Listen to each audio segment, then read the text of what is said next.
Coba lihat di Quran surah ke-7 Al-A'raf ayat 96. Itu kalau kita kompak ya teman-teman sekalian. Ya, kita beri contoh lah di Indonesia aja yang mayoritas muslim itu. Ya, kita coba mulai dimulai di kajian kita di Wira ini. Ya, kita konsisten ikuti ini. Coba lihat ayatnya. Walau anna ahlal qura amanu iman wattaqau taqwa la fatahna alaihim barakatim minas samai wal ard. Kalaulah satu penghuni itu, satu tempat. Qura itu jamak dari qaryah. Qaryah jadi qura. Ya, kalau kita ambil negara lah, itu satu negara. Desa bentuk jadi negara, bangsa. Skala kecilnya di kabupaten kan banyak desa itu. Kabupaten. Ya kalau belum bisa senegara, kabupaten A, kabupaten B, provinsi A, provinsi B. Coba kasih contoh kalau nggak percaya ini, kasih contoh. Walaupun kita harus melewati ujian. Ujian itu pasti ada. Dan nggak usah takut dicela, karena kita pun nggak bebas dari celaan. Ya kata para ulama hanya orang kurang sehat jiwanya yang nggak mau dicela. Kita itu pasti dicela, Pak. Nggak pengen dicela pun pasti dicela. Jadi menghindari celaan itu nggak ada guna. Orang baik, kalau Anda saleh, pasti akan dicela oleh orang salah. Kalau Anda berbuat salah, pasti dicela oleh orang saleh. Allah saja dicela oleh orang-orang kufar. Malaikat dicela. Ya, coba lihat. Nabi dicela, dihina, dituduh penyihir, dukun, santet, penipu, pembohong, macam-macam. Sahabat dicela, tabi'in dicela, ulama dicela. Kita Tuhan bukan, malaikat bukan, rasul bukan, nabi bukan, sahabat bukan, tabi'in bukan, ulama belum sempurna, atau bahkan bukan. Terus gak mau dicela, kita siapa? Kita ingin berbuat baik, dapat tantangan ujian, diantaranya celaan. Saya berikan fikih celaan. Ini jarang mungkin didapatkan ya. Ini cara memahaminya nih, cara memahaminya. Kalau Anda saleh, punya sifat saleh, dan nanti orang yang saleh atau salihat untuk perempuan, itu pasti akan mendapatkan lawan. Karena hidup ini berpasangan. Wa min kulli syai'in khalaqna zawjaini la'allakum tadhakkarun. Awas, ini mahal sekali dia. Ya, saya dapatkannya harus sampai keluar nih, mencari 18-20 jam dari Indonesia. Itu terbang pakai pesawat, kan? Ini mahal sekali dapatnya. Semoga Allah berikan pahala pada guru-guru kami, ya. Quran surah ke-51 ayat 49. Ya, paling kiri agak ke tengah sedikit, ya. Agak ke bawah sedikit. Wa min kulli syai'in khalaqna zawjaini la'allakum tadhakkarun. Lihat ya. Perhatikan baik-baik. Dan segala hal, kata Allah, kami ciptakan berpasangan, berlawanan. Supaya kamu sadar, cuma aku yang tidak punya pasangan. Allah yang esa. Ya kan? Laki-laki pasangan perempuan. Ya kan? Benang sari dengan putik. Jantan dengan betina. Siang malam. Demikian sifat pun baik, buruk. Soleh, salah. Itu berpasangan. Dan hikmahnya, pasangan ini itu akan saling menguji untuk menyempurnakan. Makanya kesempurnaan di suami itu kan ada di istri, saling menyempurnakan. Demikian sebaliknya. Ya, belajar bersama-sama saling menyempurnakan. Dan di sifat pun salah dan soleh itu akan membentuk sebuah kesempurnaan kalau digunakan secara benar. Ya. Yang pernah saya sampaikan kan, qad aflaha man zakkaha, ada takwa, ada fujur kan, berpasangan kan? Jadi jujur lawannya apa? Dusta. Dusta diciptakan untuk menyempurnakan apa? Jujur. Supaya belajar ya untuk menghindari dusta ini munculkan jujurnya. Marah lawannya sabar. Marah dicipta bukan ingin menjadikan Anda pemarah, tapi supaya sabarnya muncul. Sebab kalau nggak ada marah, bagaimana sabar kelihatan? Seperti pernah saya terangkan. Salah itu lawannya soleh. Ya kan? Salah diciptakan untuk menjadi cermin supaya solehnya muncul. Kadang-kadang ketika Anda ingin berubah menjadi saleh, maka muncul nanti penguat dari yang salah. Bisa jadi bentuknya celaan. Celaan ini kadang-kadang muncul dari orang salah yang dititipkan oleh Allah kepada mereka untuk menguji kesungguhan Anda supaya semakin saleh dan meningkatkan kualitas kesolehan Anda. Contoh, was hati-hati ya. Ada akhwat misalnya belum berjilbab. Saya panggil akhwat untuk menunjukkan persaudaraan terdalam. Fa asbahtum bi ni'mati ikhwana. Karena sayang saya ini mengungkapkan.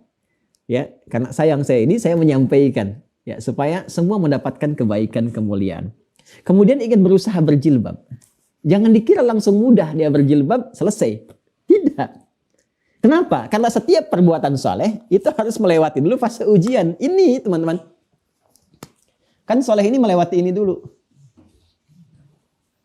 Dan ini bentuknya ma'ruf, perintah, nahyu, mungkar, fahsya. Jadi kalau Anda ikuti yang ma'rufnya perbuatannya ke sini, akan dapat lawan dari mungkarnya ke sini. Ketika Anda mulai berjilbab, maka teman Anda akan mulai memunculkan sebuah kesan. Wah, sudah solehah ya sekarang. Kamu tampil beda ya. Kalau kesannya dari yang soleh lagi, itu apresiasi tinggi, motivasi. Masya Allah, ukti semakin cantik deh, semakin baik, semakin ini, macam-macam tuh. Tapi kalau dari yang salah, kesannya muncul, di lisannya keluar, wah udah mulai deh. Waduh, penghuni surga lewat nih. Waduh, solehah lewat nih, gitu kan. Kayaknya udah gak sama kita lagi nih, gitu kan. Udah berbeda nih, udah macam-macam lah. Itu istilahnya yang sekarang-sekarang muncul banyak lah, macam-macam. Kan? Cara memaknainya bagaimana? Ketika keluar dari lisan itu, keluar dari yang salah dan bentuknya celaan kepada Anda, jangan dipahami sebagai celaan.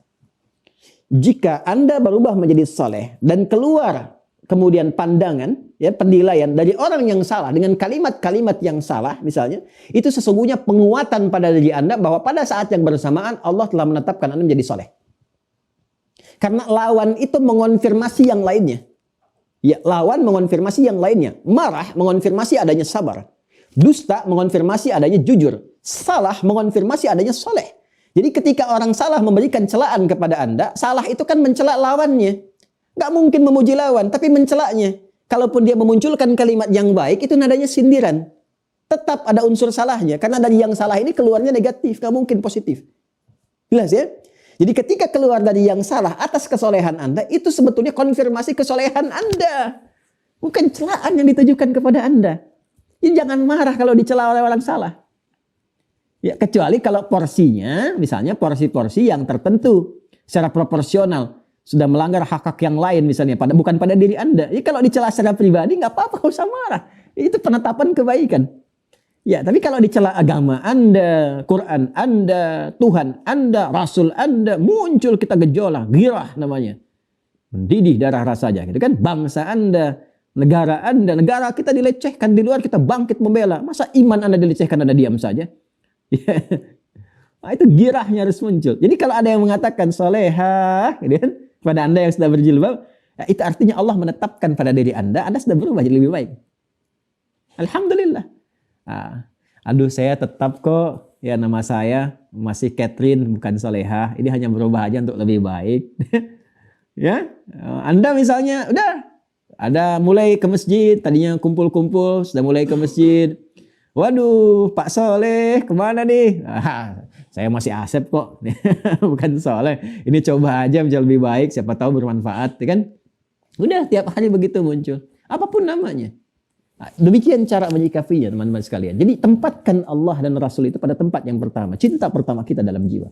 Kalau itu sudah ada, nanti hasilnya akan terlihat. Seperti Bilal itu loh. Ya, yang dicambuk, ahad. Setelah itu apa? Ya, setelah berpeluh-peluh lelah. Itu kan setiap lelahnya ada pahalanya. Mohon maaf ya. Mohon maaf sekali. Ya, orang lain pun sama, lelah juga. Lelah juga. Apa Anda pikir yang tidak beriman lelah? Lelah. Sama lelahnya. Tapi iman kita memberikan perbedaan. Nanti hasilnya akan memberikan perbedaan.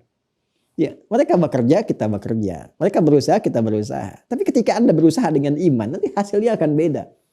Coba lihat akhirnya. Ya, kan sekarang orang bikin tagline, ya kebahagiaan itu di akhirnya gitu kan. Ya coba lihat pakai apa tuh kalau mau hakiki pakai iman. Jelas ya? Jadi saya ingin katakan bahwa ayo mulai dulu.